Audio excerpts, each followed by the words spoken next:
அனைவருக்கும் வணக்கம். தெய்வீக பலன்கள் சேனல் சார்பாக தங்களை அன்புடன் வரவேற்கிறோம். இன்று நம் காணொளியில் காண விரும்புவது நம்முடைய சோம்பலை நீக்கி நம்மை எப்பொழுதும் சுறுசுறுப்புடன் வைத்துக்கொள்ளும் இந்த ஆலயத்தை பற்றி இந்த காணொளியில் விரிவாக பார்க்கலாம். வாருங்கள் காணொளிக்கு செல்லலாம். மறக்காமல் ஒரு சப்ஸ்கிரைப் செய்யவும். தினசரி நாம் எவ்வளவு சுறுசுறுப்பாக இயங்கிக் கொண்டிருந்தாலும் ஆனால் அதிக அளவிலான சோர்வு நேரத்தையே நாம் அனுபவிக்கிறோம். இப்படி சோர்வு நேரம் ஏற்படும் போது நாம் செய்து முடிக்க வேண்டிய காரியங்கள் தாமதப்படுத்தப்பட்டு நம் வாழ்க்கையில் முன்னேற்றம் பின்தங்கி விடுகிறது. இது நம்முடைய குடும்ப விஷயங்களில் இருந்தாலும் சரி, வேலை சம்பந்தப்பட்ட விஷயங்களில் இருந்தாலும் சரி, இந்த சோம்பலினால் கடுமையாக பாதிக்கப்படுகிறோம். இப்படி சோம்பலை நீக்கும் ஆலயமாக திருச்சி மாவட்டத்தில் திருவெரும்பூர் என்ற ஊரில் அருள்மிகு எறும்பீஸ்வரர் திருக்கோயில் அமைந்துள்ளது. இந்த ஆலயம் சோம்பலை நீக்கும் முக்கிய தலமாக விளங்குகிறது. இந்த கோவில் நடை திறந்திருக்கும் நேரம் காலை 6:30 மணி முதல் 12 மணி வரை, மாலை 4:30 மணி முதல் இரவு 8:30 மணி வரை திறந்திருக்கும். இங்கே மூலவராக எறும்பீஸ்வரர் மற்றும் பிப்ளிகேஸ்வரர் உள்ளார்கள். இரவியாக நறுங்குழல் நாயகி சௌந்தரிய நாயகி அம்மன் உள்ளார்கள். இங்கே இருக்கும் லிங்கமானது ஒரு புற்று போன்ற தோற்றத்தினை உடைய அமைப்பை கொண்டு நிலையில் உள்ளது.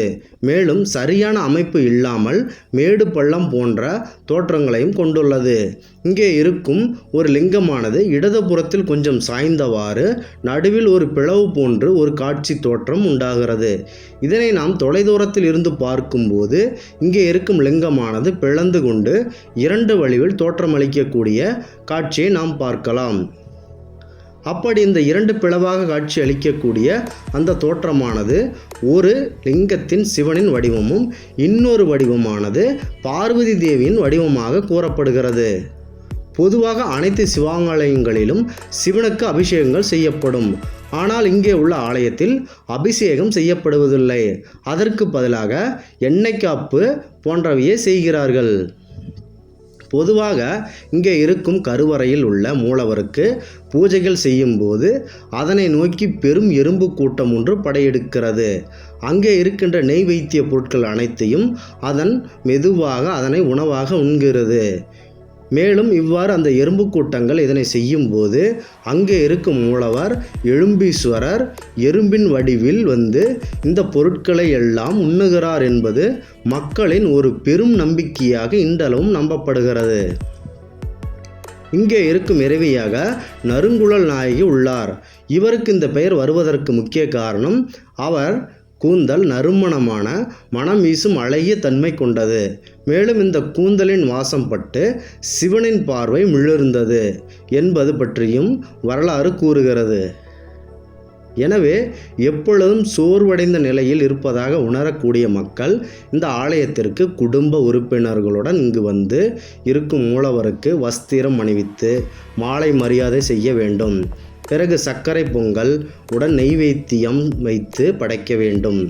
இறைவனுக்கு படைக்கப்பட்ட நெய்வேத்தியத்திற்கு அடுத்து இங்கே இருக்கும் எறும்புகளுக்கும் உணவளிக்க வேண்டும். மேலும் இதனை சுற்றியுள்ள ஆலயத்தை 5 முறை சுற்றி வலம் வர வேண்டும். இப்படி நாம் செய்யும்போது நம் குடும்பத்தில் உள்ள உங்களது தனிப்பட்ட வாழ்க்கையில் உள்ள அனைத்து சோம்பல்களையும் நீக்கி சுறுசுறுப்புடன் இருக்கக்கூடிய ஒரு ஆற்றலை இங்கு இருக்கும் எறும்பீஸ்வரர் நமக்கு அளிப்பார் என்பது ஒரு நல்ல நம்பிக்கை நமக்கு வெளிப்படும். எனவே இந்த காணொளியை பார்த்து கொண்டிருக்கும் நம் மக்கள் ஆலயத்திற்கு சென்று நாங்கள் கூறியுள்ள முறைகளை பின்பற்றி உங்களுடைய வாழ்க்கையில் உள்ள அனைத்து சோம்பல்களையும் நீக்கி சுறுசுறுப்புடன் நல்ல மகிழ்ச்சியுடன் குடும்பத்துடன் நிம்மதி வாழ வேண்டுமாய் தெய்வீக பலன்கள் சேனல் சார்பாக மனதார வேண்டுகிறோம்.